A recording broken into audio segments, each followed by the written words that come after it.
이 시대 역사의 방향이 어디로 갈지, 어떻게 우리는 반응해야 될지에 대한 주님의 교훈을 확보할 수 있기를 원합니다. 몇 해 전에 신대원에서 아주 젊은 한 목회자가, 저보다 더 젊은 목회자가 깊은 절망 속에서 이런 글을 남기고 신대원을 떠났습니다. 말씀도 잘 안 들리고 기도도 막히고 아무리 해도 안 풀립니다. 하나님, 왜 아무 말씀을 안 하십니까? 여러분, 어떻게 이분에게 이야기를 해주시겠습니까? 누군가는 그를 신앙이 약한 사람이라고 말을 했습니다. 저도 그 당시에 그 말을 보자마자 그렇게 반응했었지만 실제로 기도 속에서 그 글을 묵상하면서 이 땅에서 우리 성도들의 고백이 그와 같지 않을까 하는 생각이 들었습니다. 성도가 이 땅에서 삶을 살다 보면 그렇습니다. 기도는 하지만 기도에 응답이 없고 말씀은 있지만 말씀의 방향이 실제로 보이지 않으며 소망을 내 입으로 고백하지만 현실을 바라보면 현실은 너무나도 무너져 있고 흔들리고 있는 상황입니다. 그럴 때 우리는 하나님이 하시는 일이 참으로 멀게만 느껴지죠. 그리고 마음 깊은 곳에서 이러한 질문이 올라옵니다. 하나님, 지금 저를 통해 하시는 이 역사는 어디로 흘러가고 있는 것입니까?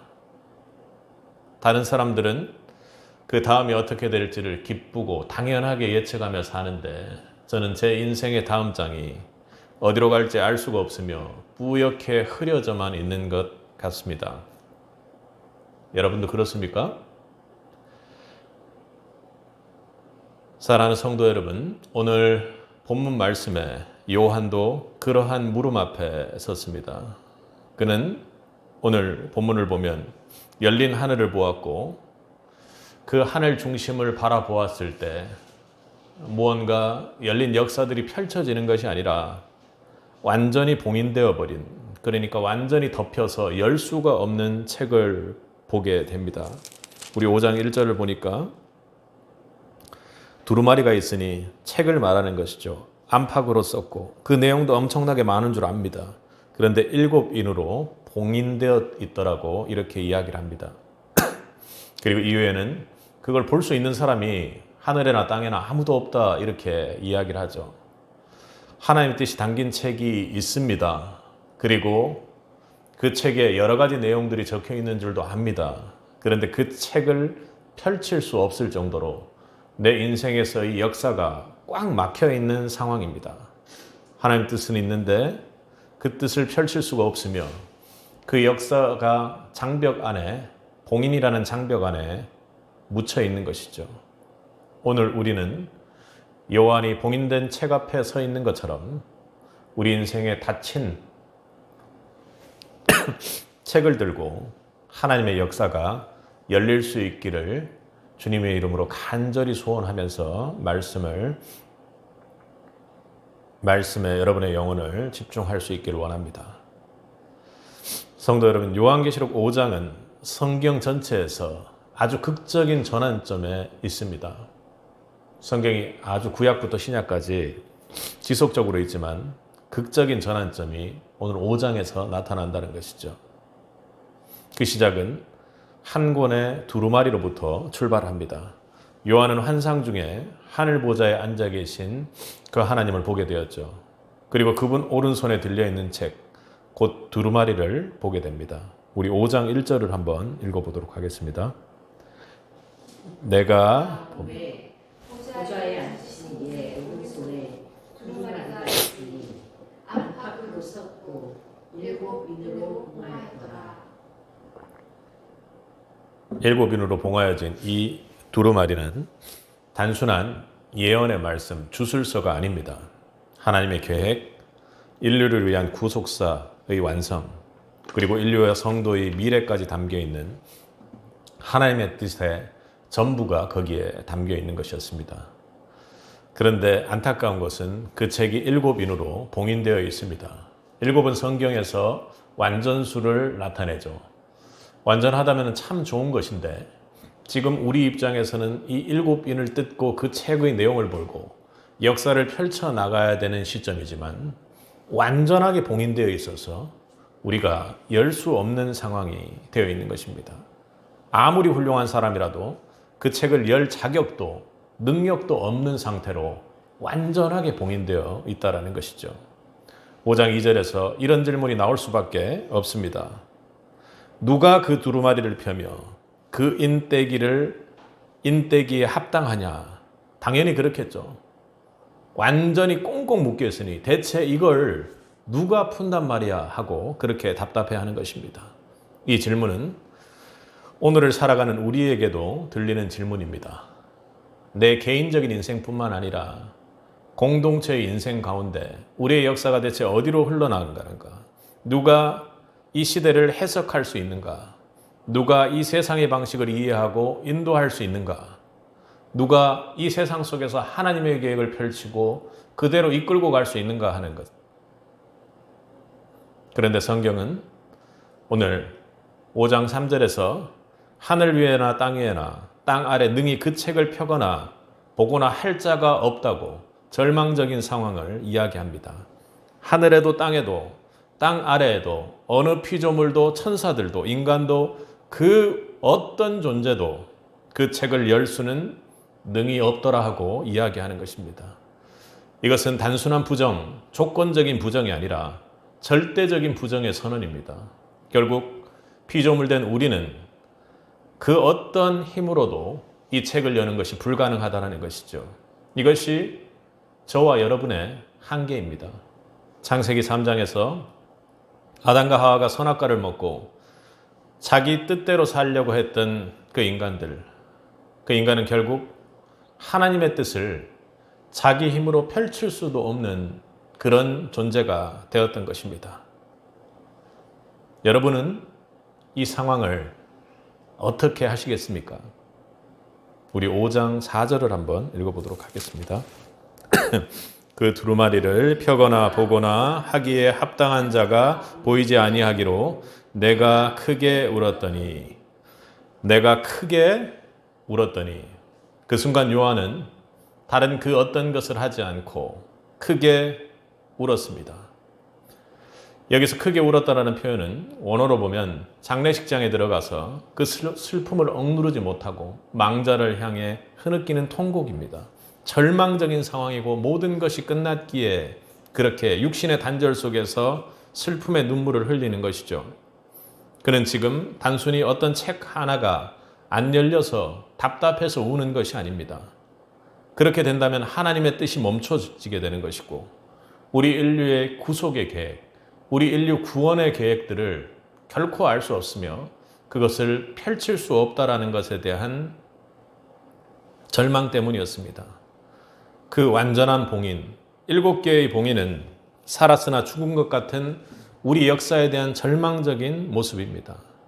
인류 구원도 교회의 미래도 나 자신의 삶의 방향도 전혀 알 수가 없는 상황이고 그리고 그 끝이 암흑으로만 보이는 상황입니다. 하나님의 역사가 결코 내 인생에서 진행되는 것이 불가능한 것처럼 닫혀 있다는 것이죠. 사랑하는 성도 여러분, 하나님의 뜻을 알지 못해 성도가 흘리는 눈물은 절망이 아닙니다. 그것은 절규이고 하나님의 뜻을 향한 갈망이고 소망인 것입니다. 하나님은 이 한 개의 성도가 흘리는 눈물의 기도를 기쁘게 받으십니다. 사랑하는 성도 여러분, 지금 요한은 울고 있습니다. 그러나 그 눈물은 절망의 눈물이 아니요 믿음의 눈물입니다. 하나님의 뜻을 보고 싶고 열고 싶고 이 절망과도 같은 상황을 끝내서 하나님의 열린 역사가 열리기를 간절히 소망하는 눈물이죠. 이것을 우리는 믿음의 눈물이요 주를 기다리는 소망의 눈물이라고 할 수 있을 것입니다. 그런데 우리는 절망 앞에서 모든 것이 끝났다고 너무 빨리 해석을 하려고 합니다. 삶이 닫혀 있을 때 왜라는 질문에 즉답을 요구하고 이 문제가 해결되지 않는 것에 우리는 초조해합니다. A or B. 1번 아니면 2번 하고 정확히 결정되기를 원하는 것이죠. 그런데 오늘 성경은 뭐라고 말합니까? 요한이 했던 것처럼 그 절망과도 같은 상황 속에서 우리가 할 수 있는 일이 바로 하늘을 향해 우는 것밖에 없다라는 것을 이야기하는 것입니다. 한나는 자녀가 없어 마음이 찢어질 듯이 참으로 괴로웠습니다. 그는 실로 성막에서 말도 안 나올 정도로 통곡하며 기도를 했습니다. 통곡하며 기도를 했던 것이죠. 제사장 엘리는 그를 술 취한 여인으로 착각했을 정도로 그녀는 술을 취한 사람들이 정신이 없는 모습처럼 그렇게 웅얼대면서 제정신이 아닌 상태에서 그렇게 울며 간절히 기도했던 것입니다. 그 눈물은 사무엘이라는 하나님의 사람을 낳았고 이스라엘이 하나님의 뜻이 무엇인지를 열 수 있는 새 시대를 여는 기도가 되었던 것입니다. 오늘 요한의 울음도 그런 울음이었습니다.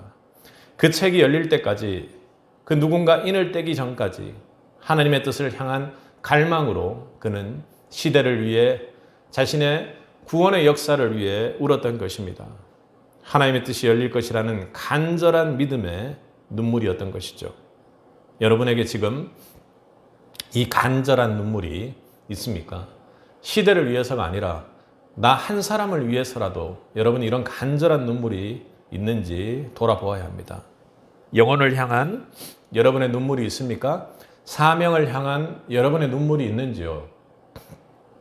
예전에 어떻게 전도를 했고 어떻게 영혼을 위해서 내가 기도했는지를 그냥 간증만 하고 비포만 있고 지금 현재 애프터, now 현재의 상황이 없다는 것은 성도에게 참으로 안타까운 일입니다. 인생은 눈물을 슬픔의 징조로 보지만 성경은 눈물을 간절한 소망의 강구로 읽습니다. 시편 126편 5절에서는 눈물을 흘리며 씨를 뿌리는 자는 기쁨으로 거두리라 이렇게 말합니다. 여러분, 눈물을 흘리는 것이 어떻게 씨를 뿌리는 것하고 같이 될 수가 있겠습니까? 그는 육체에 계실 때 자기를 죽음에서 능히 구원하실 이에게 심한 통곡과 눈물로 간구와 소원을 올렸고, 예수님은 인생 중에 계실 때 하나님 아버지를 향해 기도할 때 모든 것을 다 알고 계시는 분이고 전능하신 하나님이신 그분이 눈물로 그리고 통곡으로 주님 앞에 기도했습니다. 사랑하는 성도 여러분, 지금 세계는 그리고 한국 사회의 깊은 긴장은 여러분들을 분열과 그리고 또 갈등과 어려움의 영 속에 빠져 불안하게 만들 것입니다. 정치의 혼란, 탄핵의 논의, 권력의 충돌, 그리고 국민들의 분열과 심지어는 정치적인 이유이기 때문에 한 사람이 자신의 목숨을 끊는 참으로 안타까운 현상 속에 있습니다.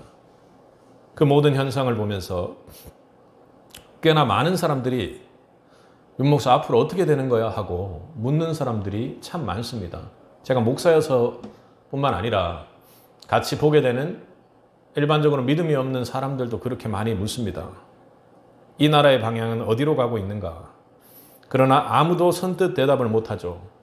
다만 수많은 해석만 난무할 뿐입니다. 마치 지금의 시대가 요한계시록의 오잔행의 장면처럼 느껴질 때가 있습니다. 하늘은 열렸습니다. 하나님의 책이 있는 것도 압니다. 하나님이 살아계신 것도 알고 예배도 열리고 모든 교회들이 그냥 똑같이 움직입니다.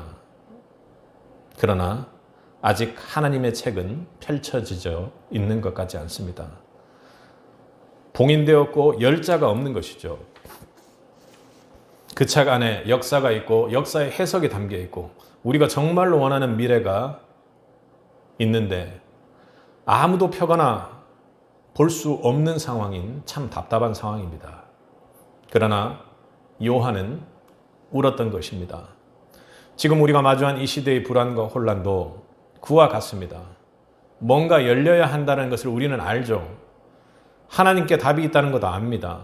그런데 신자는 어떻게 해야 합니까?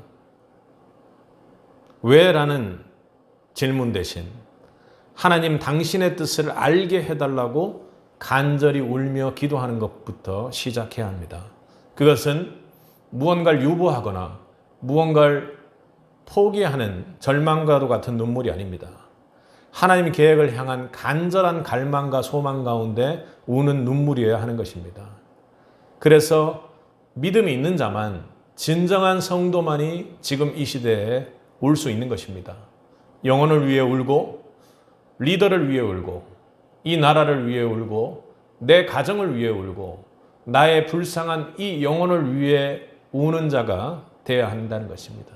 그런데 우리는 그 울음에 앞서 먼저 다른 이들을 판단하고 반대편을 공격하는 데 서 있는 것입니다.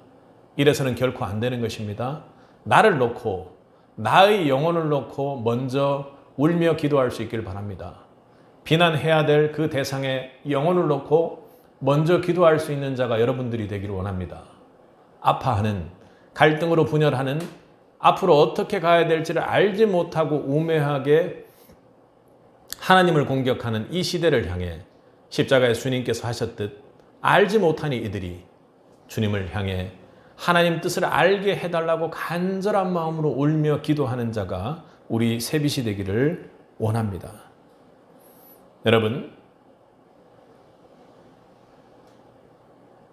여러분이 먼저 요한처럼 울 수 있다면 그 하나님의 책은 여러분의 눈물을 받으신 하나님께서 반드시 열어주실 것이라고 믿습니다. 이 시대 성도의 지혜 첫 번째는 울 줄 아는 데서 시작됩니다. 진정으로 하나님 뜻을 알게 해달라고 간절히 간구하는 데서부터 시작됩니다. 여러분은 지금 어떤 눈물과 절규를 하고 계십니까? 오늘 본문을 보면 요한이 울었습니다. 앞서 말했던 것처럼 왜 울었죠? 왜 울었습니까? 특별히 그 책을 열고 펴기만 하면 되는데 요한에겐 그게 문제였던 것이죠. 하나님의 책이 보좌에 있는데 그걸 열 수 있는 사람이 아무도 없었습니다. 그때 울고 있는 요한을 향해 한 장로가 이렇게 이야기를 했습니다. 우리 5절을 한번 읽어보도록 하겠습니다. 장로 중에 한 사람이 울지 말라.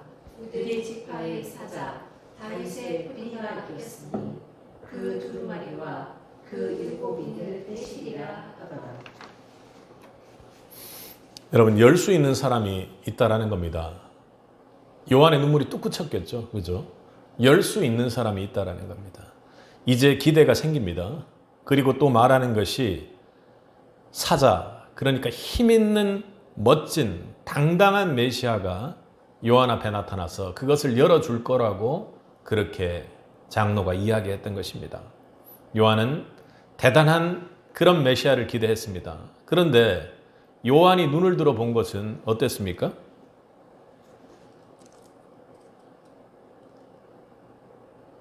우리 6절을 한번 읽어보겠습니다. 내가 또 보니 보좌와 네 생물과 장로들 사이에 한 어린 양이 서 있는데 일찍이 죽음을 당하는 것 같더라. 그에게 7뿔과 7눈이 있으니 이 눈들은 온 땅에 보내심을 받은 하나님의 7영이더라. 한 어린 양이 서 있는데 일찍이 죽임을 당한 것 같더라. 아주 예쁜 어린 양도 아니라 죽임을 당한 어린 양, 피 흘리고 상처 입고 마치 도살장에 끌려갔던 것 같은 그런 모습이었습니다. 여기서 어린 양은 헬라어로 아르니온입니다. 일반적으로 구약의 제사에 쓰였던 성숙한 양, 암노스가 아닌 작고 연약한, 아직 자라지 않은 새끼 양을 의미하죠. 보호받아야만 할 존재입니다. 그런데 그런 어린 양이 서 있었습니다. 죽임을 당한 것 같은데 쓰러지지 않고 서 있다라는 말씀에 주목하시기 바랍니다. 이게 요한이 본 복음의 진실인 것이죠. 쓰러진 줄 알았는데 서 있고 죽은 줄 알았는데 살아있는 어린 양을 본 것입니다. 십자가에서 모든 것이 끝난 것 같은데 사흘 만에 부활한 어린 양 주님을 만나게 된 것이죠. 여러분, 이게 복음입니다. 눈물 속에 있는 요한의 울음을 그치게 한 복음이 바로 어린 양이죠. 하나님은 세상이 기대하는 방식, 사자를 통해서 일하지 않으십니다. 강함으로 강함을 이기지 않으시고 권력으로 역사를 열려고 하는 것이 아닙니다. 하나님은 죽임을 당한 어린 양으로 세상을 열어가십니다. 이스라엘 백성에게 어린 양은 구원의 기억입니다. 출애굽의 밤 문설주에 발라진 어린 양의 피가 장자의 죽음을 넘어가게 했습니다. 양의 피가 그 집을 덮었습니다. 양의 희생이 그 가정을 살렸습니다. 바로 이스라엘의 구속의 역사 안에 예수 그리스도는 일찍이 죽임당한 어린 양으로 서 계셨던 것입니다. 아멘. 여러분, 문설주에 발린 피가 그들을 살렸다라는 것을 여러분 믿으십니까? 아멘이십니까? 거기에 여러분 믿음이 집중되고 믿음의 본질이 있기를 바랍니다. 그분은 십자가에 죽으시고 사흘 만에 부활하신 능력의 주님이었습니다. 그 어린 양에게는 7뿔과 7눈이 있었습니다. 6절 하반절에 이것은 온 땅에서 보내심을 받은 하나님의 7영이더라 하고 그렇게 말하죠. 뿔은 권세를 말합니다. 눈은 통찰을, 능력을 말합니다. 어린 양 예수, 그분은 죽임당했으나 무력한 부분이 아니죠. 약해 보이지만 만유를 통찰하시는 하나님의 영이 그분과 함께하고 계십니다. 하나님의 세상의 힘이 아닌 자기의 생명을 내어준 어린 양을 통해 구속사를 펼쳐나가십니다. 그러니 이 시대도 하나님은 하나님께서 말하시는 방식대로, 십자가의 방식대로 구속의 역사를 써나가신다는 것입니다. 자기의 생명을 내어주는 자, 세상의 힘이 아니라 말입니다. 그 자를 통해 구속의 역사를 펼쳐나가시는 것이죠. 그것이 바로 이 시대의 역사, 하나님 뜻대로 역사를 이끌어가는 진짜 능력이 되는 것입니다. 그리고 그 어린 양이 하나님의 손에서 책을 받게 되죠. 우리 7절을 한번 읽어보겠습니다. 그 어린 양이 나와서 보좌에 앉으신 이의 오른손에서 두루마리를 취하시니라. 이 장면은 복음의 핵심입니다. 결코 열 수 없었던 완전히 봉인된 책을 어린 양이 열고 계십니다. 죽음 당하신 분만이, 십자가를 통과하신 그 예수 그리스도만이 하나님의 뜻을 펼칠 자격이 있는 것입니다. 그 누구도 열지 못한 책을 십자가의 길을 걸어가신, 보호받아야 될 어린 양이신, 존귀함으로 높임받아야 될 그분께서만 열 수 있는 것입니다. 사랑하는 성도 여러분, 우리는 모든 것을 인간의 머리로는 이해할 수 없지만 이것이 하나님의 방식이요 하나님의 지혜입니다. 이것이 복음입니다. 그리고 역설적이지만 이것이 우리 성도의 방식이 되어야 하는 것입니다. 그러나 우리가 할 수 있는 길이 아니기에 주님께서 우리와 함께 할 때 우리는 주님의 방식대로 이 땅에서 주의 능력을 보고 주의 능력대로 살아가게 되는 것입니다. 우리는 자꾸 올라가려고 하고 자꾸 사자처럼 더 세지려고 하고 자꾸 사자처럼 모든 것을 해놓고 그냥 편안하게 먹고 즐기고 쉬고 놀고자 합니다. 그리고 그래서 우리는 자꾸 더 강해지려고만 합니다. 세상 속에서. 그러나 예수님은 모든 것을 버리고 죽으러 이 땅에 오셨습니다. 내어주시려 오셨고 그 길에 주님의 능력을, 하나님의 영광을 보게 되었습니다. 사도행전 7장의 스데반은 돌을 맞아 죽으면서도 그는 대항하지 않았습니다. 맞서 돌을 던지는 자가 아니었습니다. 오히려 하늘을 우러러보고 영적으로 가슴속에서 울며 하늘 보좌 우편에 앉아 계신 주님을 만났던 것이죠. 보라, 하늘이 열리고 인자가 하나님 우편에 서신 것을 보노라. 그는 약함으로, 주님을 닮음으로, 주님의 모습으로 주님의 능력을 보게 된 것입니다. 십자가를 통과하는 그 자리, 바로 그 자리가 진짜 구원의 능력이 나타나는 자리입니다. 참된 힘이 드러나는 자리이죠. 핍박과 조롱 속에서도, 죽음의 한복판에서도 하나님의 뜻은 그 십자가의 길을 따라 펼쳐져 있다는 것을 여러분 결코 잊지 마시기 바랍니다. 성도 여러분, 지금 이 시대는 상대편을 향해 강함으로 모든 것을 제압하려고 합니다. 심지어는 법을 통해 법을 따져서 법을 들고 사람들을 공격하고 있는 시기입니다. 목소리가 크고 또 그리고 장악한 미디어들이 모든 것을 이끌어 가려고 합니다. 그래서 교회도 그 영향을 받죠. 그리고 교회에서 설교를 하고 사역을 하고 있는 저에게도 이 시대가 어떻게 되어가는지에 대한 것, 그리고 이 시대에서 어떤 포지션을 취해야 하는지에 대한 것을 이야기해야 한다고 강력하게 저를 비판하는 사람들도 있습니다. 그러나 이 나라의 정치적 혼란 속에서 세계의 냉전 시대, 새로운 냉전 시대 속에서도 우리가 묻지 않으면 안 될 질문이 하나 있습니다. 우리는 지금 역사를 어떤 방식으로 보고 있는가? 권력으로, 숫자로, 그리고 전체적인 분위기로 보고 있는가? 아니면 하나님의 어린 양을 통해서 보고 있는가 하는 것입니다. 책을 펼치는 어린 양의 능력을 보는가 하는 것입니다. 십자가의 길 속에서 우리가 어린 양을 직접 만나고 그분의 능력대로 죽은 듯 하지만 서 있는 그 주님의 능력을 보는가 하는 것입니다. 세상은 강한 자를 추앙합니다. 세상 속에서 힘이 없는 목회자들이나 사역자들이나 그런 사람들은 어쩔 수 없이 강요 때문에 세상 속에서의 소리를 내기도 합니다. 그러나 하나님은 다른 그 어떤 사람을 통해서가 아니라 자신을 십자가의 길에 내어주는 자를 통해 그분의 구속 역사를 써나가신다는 것을 여러분 꼭 기억하시기 바랍니다. 시대는 영혼을 원하지만 하나님의 십자가의 일을 통과하는 사람, 그 끝에서 어린 양의 능력을 보는 자, 믿는 자를 주님께서는 사용하십니다. 지금 우리가 서야 할 자리는 바로 죽임당한 어린 양의 자리입니다. 사랑하는 성도 여러분, 여러분 예수님 믿는 것 때문에 억울한 일 있습니까? 참지 못하겠습니까? 그러나 여러분 예수님 때문에 인내할 수 있길 바랍니다. 세상 방식으로 살지 않아 무시받고 힘들어 손해보는 것 같습니까? 여러분 그 자리가 예수님 때문이라면 바로 어린 양의 길입니다. 복음은 십자가를 통과해야지만 능력이 됩니다. 아멘. 십자가를 통과하지 않는 복음은 그것은 복음이 아니고 내가 알고 있는 이론이요 지식일 뿐인 것이죠. 교회가 세상과 싸우려 들면 교회도 세상이 되는 것입니다.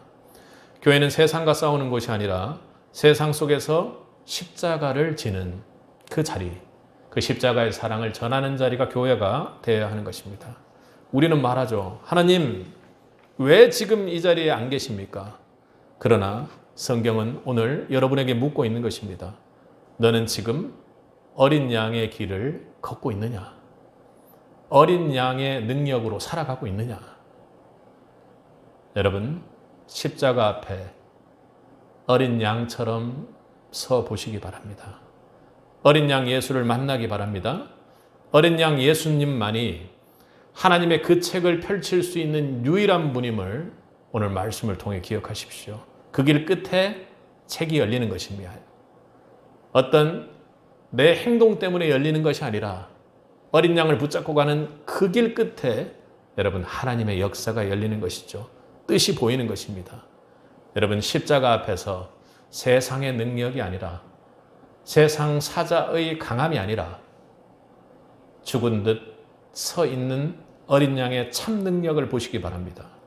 보혈의 능력을 만나시기 바랍니다. 여러분의 영혼을 살리는 그 능력을 믿을 수 있는 믿음을 가질 수 있길 바랍니다. 그리고 그 길을 걸으십시오. 그게 여러분 인생에서 여러분이 처음으로 만났던 예수의 복음이고 그게 우리 성도 승리의 비결인 것입니다. 죽임을 당한 것 같았는데 서 있는 어린 양과 같은 그 십자가의 길에서 그 능력을 만나는 새빛이 되기를 간절히 원합니다. 사랑하는 성도 여러분, 요한계시록 5장의 절정은 책을 취하신 어린 양 앞에서 하늘의 모든 존재들이 어떻게 반응하는지를 보면 우리는 알게 됩니다. 그러니 이 시대 우리는 어떻게 해야 되는가? 우리는 어떤 모습을 보여야 하는가 하고 오늘 5장은 그것을 알려주고 있습니다. 어떻게 반응했습니까? 지금까지는 긴장과 갈망의 시간들이었습니다. 닫힌 책이 있었고 거기에 절망하며 갈망하며 우는 요한이 있었습니다. 그리고 그 책을 펼 자격 있는 자를 찾는 침묵, 그리고 장로의 이야기와 함께 요한은 다른 그 어떤 강력한 메시아의 모습이 아니라 죽임을 당한 것 같은 어린 양 예수를 보게 됩니다. 그리고 그분은 하나님 손에서 책을 취하셨습니다. 그 순간 온 인류와 온 세상이 하나님을 향한, 창조를 향한 감격이 터지고 맙니다. 반응은 무엇이었습니까? 그것은 바로 하나, 그 어린 양을 향한 예배였습니다. 여러분, 예배, 이것이 복음 앞에서 일어나는 성도의 유일한 반응입니다. 우리 8절을 한번 보겠습니다.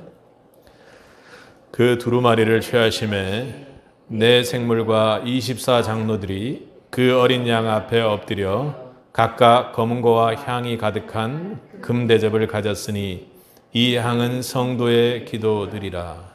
아멘. 예배는 어린 양의 여는 역사를 향해, 어린 양의 그 완전히 봉인된 그 역사를 여는, 그 죽임을 당하신 것 같지만 서 있는 어린 양을 향해 엎드림으로 시작됩니다. 8절에 보면 그 어린 양 앞에 엎드려 이렇게 이야기하죠. 여기서 엎드렸다는 말은 단순한 자세를 엎드렸다는 것이 아닙니다. 존재 전체가 영혼적으로 항복하고 있는 상황입니다. 무릎 꿇는다라는 것은 내가 약하기 때문에 무릎 꿇는 것이 아닙니다. 24 장로들이 어찌 약할 수가 있겠습니까? 그들이 엎드리는 것은 어린 양 그분이 너무나도 크신 분이기 때문에 엎드리는 것이죠. 지금까지 닫힌 책 앞에 흐느꼈던 요한이지만 이제는 책을 여신 어린 양 앞에 하늘의 모든 존재들이 무릎 꿇는 모습을 보게 되는 것입니다. 이것이 바로 예배이죠. 우리는 감탄으로 끝내지 않습니다. 어린 양이 나를 구원했다라는 그 역사 앞에 감탄으로 끝나는 것이 아니라 무릎 꿇음으로, 경배함으로, 예배함으로 반응하는 것입니다. 예배는 내가 복음을 아는 지식으로 끝나는 결과물이 아닌 것이죠. 경외함, 그 하나님 한 분, 그 어린 양 한 분을 향한 경외함의 결과로 나타나는 것입니다. 성경의 모든 인물들은 하나님을 보았을 때 엎드렸습니다. 다니엘이 그러했고, 에스겔이 그러했고, 요한도 결국 그 앞에 무릎으로 엎드렸던 것입니다. 참된 예배는 먼저 하나님을 만난 그 감격 앞에 엎드리는 것입니다. 아무것도 열 수 없는 그 닫힌 것만 같은 그곳을, 완전히 봉인되었던 그곳을 열 수 있는 능력자를 만났을 때 할 수 있는 유일한 반응은 엎드리는 것이죠. 엎드린 다음으로 요한이 보는 것은 무엇입니까? 우리 8절 하반절을 보면, 엎드려 그 이유 한번 읽겠습니다. 각각 검은고와 향이 가득한 금대접을 가졌으니 이 향은 성도의 기도들이라. 금대접 안에, 장로들이 들고 있는 금대접 안에 향이 가득합니다. 그런데 요한은 그 향을 기도라고 이야기합니다. 성막에서 이 향은 하나님의 임재를 상징하는 도구였습니다. 그런데 그 향이 어떻게 되었습니까? 지금 성도들의 기도라고 이야기합니다. 여러분이 이 땅에서 흘린 눈물의 기도, 말없이 홀로 아무도 듣지 않는 곳에서 기도조차도 나오지 않는 그곳에 여러분들이 드렸던 기도, 그리고 사람들로부터 외면당해 쏟았던 절망과 탄식들, 그 모든 것이 하늘에서는 향기가 되어 올라가고 있다고 이야기합니다. 사람은 그 사람이 기도했다라는 것을 잊을 수 있습니다. 그러나 하나님은 결코 잊지 않으십니다. 이 땅에서는 잊혀질 수 있는 기도지만 하늘에서는 금대접에 담기고 장로들이 들고 있을 정도로 매우 소중한 것이었습니다. 그래서 예배는 기도 없이 이루어질 수 없는 것입니다. 기도 없는 예배는 죽은 의식이지만 기도가 향처럼 깃든 예배는 하나님이 받으시는 향기가 되는 것입니다. 지금 하늘은 여러분들이 올린 그런 기도로 가득 찬 예배를 기다리고 있습니다. 그리고는 이제 찬양이 터져 나옵니다. 가장 중요한 예배죠. 그것도 어떻게 합니까? 우리 5장 9절을 한번 읽어보겠습니다. 그들이 새 노래를 불러 이르되 두루마리를 가지시고 그 임봉을 떼기에 합당하시도다. 일찍이 죽임을 당하사 각 족속과 방언과 백성과 나라 가운데서 사람들을 피로 사서 하나님께 드리시고. 여러분, 새 노래라고 합니다. 그들의 찬양이 뭐라고요? 새 노래라고 합니다. 왜 새 노래입니까? 어린 양을 보았기에 천국에서 부르는 노래기에 멜로디가 달라서 그렇습니까? 아니죠. 그것은 바로 인을 떼신 새로운 어린 양의 사건이 일어났기 때문입니다. 새로운 일은 복음입니다. 죽임 당하신 어린 양, 그분이 피로 죄된 저와 여러분을 사셨기 때문입니다. 그분의 피로 일어난 사건 때문에 새 노래를 부르게 되는 것입니다. 예수님이 나를 위해 죽으셨다는 사실, 내가 죽어야 할 자리에 예수님께서 대신 죽었다라는 그 복음이 바로 찬양의 이유입니다. 우리가 감동이 아니라 구원에 대한 감격으로 찬양할 수 있는 이유가 바로 이 때문입니다. 어린 양의 피, 나를 대신해서 죽으신 그 어린 양의 피 때문입니다. 이 찬양은 우리 감정의 표현이 아닙니다. 복음을 받았을 때 성도가 할 수 있는 유일한 반응인 것이죠. 여러분, 우리가 예배 시간 감정이 메말라 있는 이유는 나에게 펼쳐진 어려운 상황 때문이 아닙니다.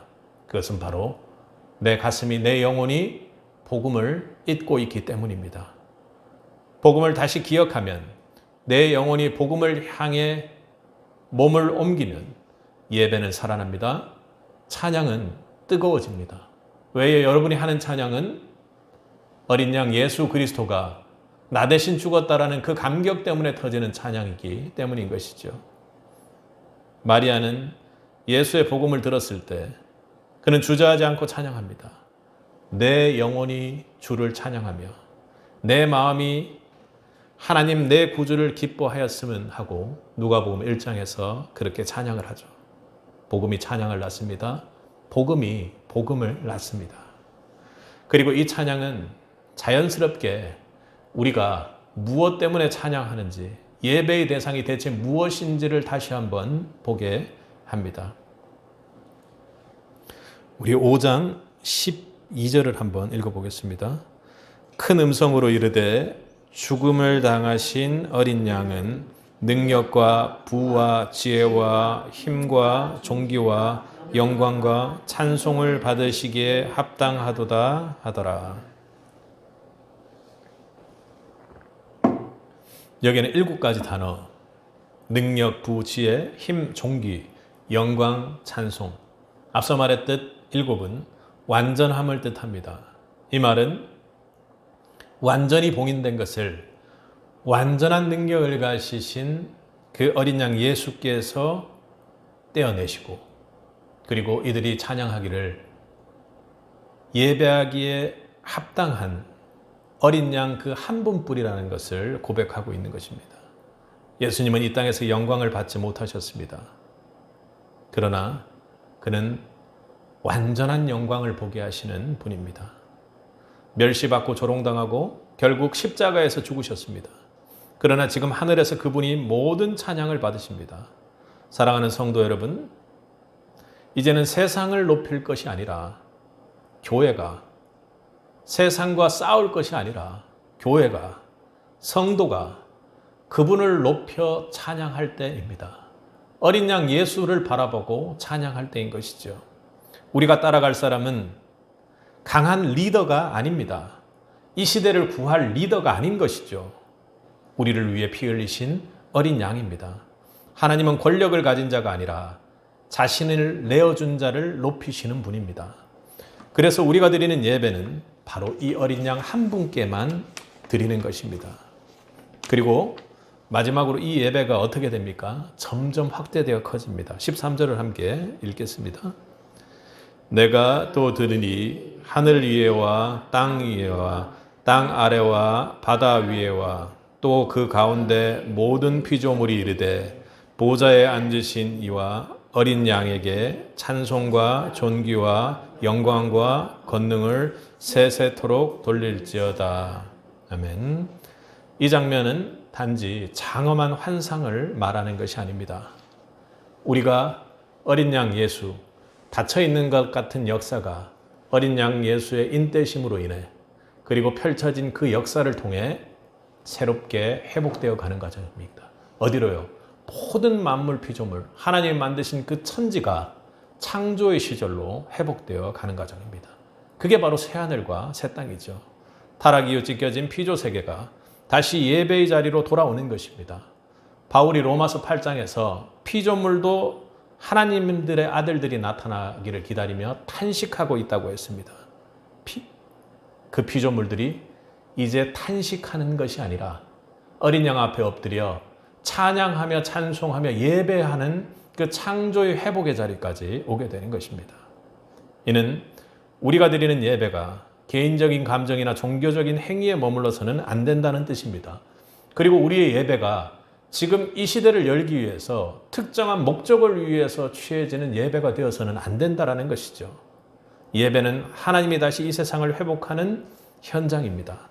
찬송은 창조를 다시 일으키는 하나님의 역사가 되는 것이죠. 복음에 대한 유일한 반응은 어린 양 예수를 향해 엎드리는 예배가 되어야 할 줄 믿습니다.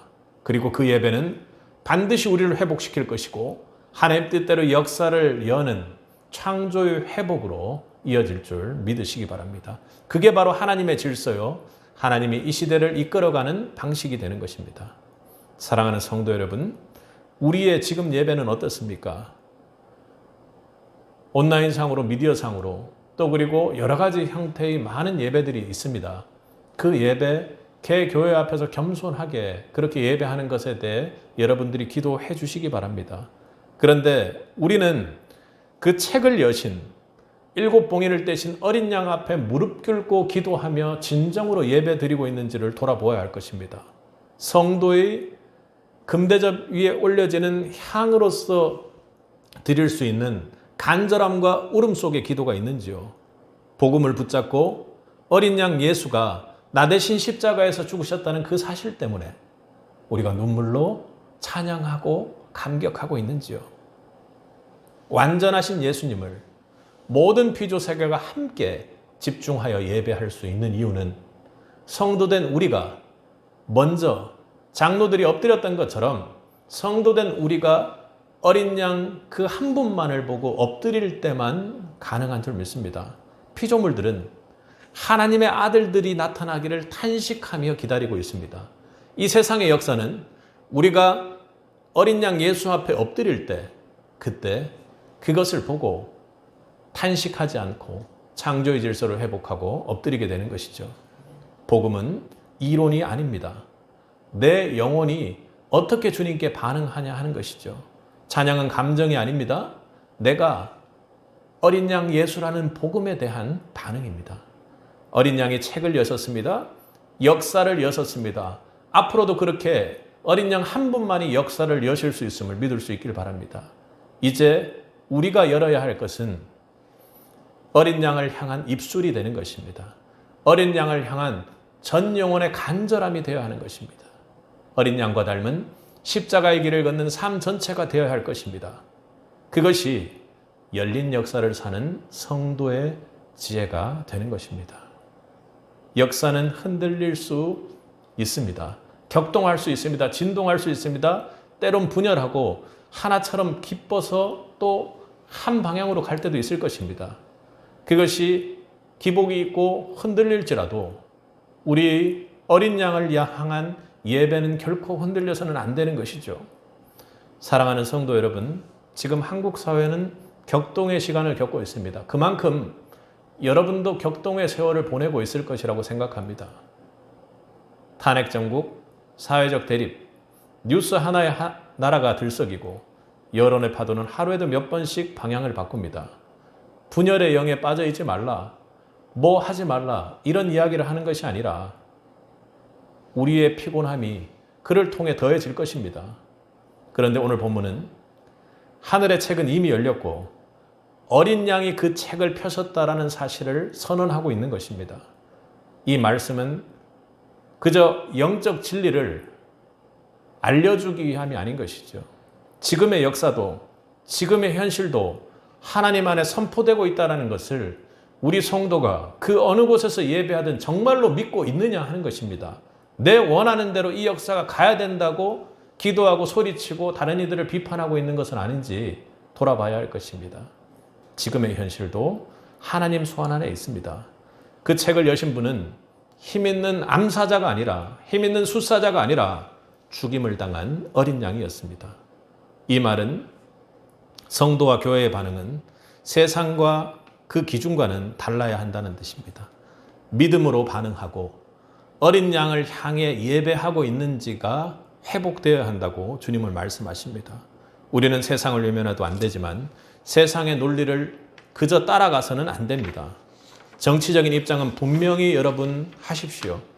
하나님께서는 성령을 주시고 여러분에게 자유의지를 주셔서 정치적인 입장을 주님 안에서 할 수밖에 없도록 그렇게 이끌고 가실 것입니다. 그것은 분명히 하되 그것이 먼저 되고 전부가 되어서는 안 되는 것입니다. 성령의 인도하심을 따라 판단하되 언제나 어린 양을 예배하는 자리, 그 편에 서서 요한처럼 울고 그 어린 양을 바라보며 그 끝에서 그 능력을 보는 세빛이 되어야 할 것입니다. 왜냐하면 책을 여신 분, 책을 여실 유일한 분, 그분은 완전한 예수 그리스도시기 때문입니다. 역사는 그 주인이고 그분 편에 서야만 합니다. 그분만이 합당하시며 결국 모든 존재들이 하나님 앞에 그 어린 양을 찬양함으로 나아갈 수 있기 때문입니다. 그분께로 돌아가야 하는 거죠. 지금 세상이 흔들리고 있다고 하지만 결코 어린 양 예수는 죽임을 당한 그 자리에서도 서 계셨습니다. 어린 양 예수 앞에 엎드리는 예배는 흔들리지 말아야 합니다. 아무리 세상이 흔들리고 정치적으로 격동하고 나라가 심지어 없어질지라도 그 예배는 흔들릴 수 없는 것입니다. 교회는 신령과 진정으로 완전하신 예수 앞에 예배하는 그 중심을 더욱 굳건히 잡아야 할 것입니다. 성도는 무릎으로 살아야 하며 지금도 하늘 보좌에선 어린 양을 향해 찬양하고 찬송하며 엎드려 예배하고 있다는 것을 여러분 결코 잊지 마시기 바랍니다. 세상의 목소리에 밀려 예배를 잃지 마시기 바랍니다. 세상의 목소리, 세상의 미디어, 세상의 소리에 밀려 여러분이 어린 양 때문에 찬양으로 감격하던 그 찬양을 잊지 마시기 바랍니다. 그리고 금대접 위에 쌓여있는 기도를 기억하며 여러분의 기도를 결코 놓지 마십시오. 여러분, 오늘 요한계시록 5장은 어린 양이 책을 여셨습니다 하고 선포하고 있습니다. 그렇다면 여러분의 무릎과 여러분의 입술과 여러분이 영혼에 향해야 할 자리를 오늘 결단할 수 있길 바랍니다.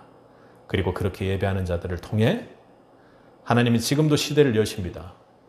그 십자가의 끝에서 주님의 능력을 만나고 열린 역사를 경험하며 정말 이 시대에도 여러분 기쁨으로 사는 세빛 성도들이 되기를, 그 은혜의 세빛이 되길 주님의 이름으로 축복합니다. 함께 기도하겠습니다.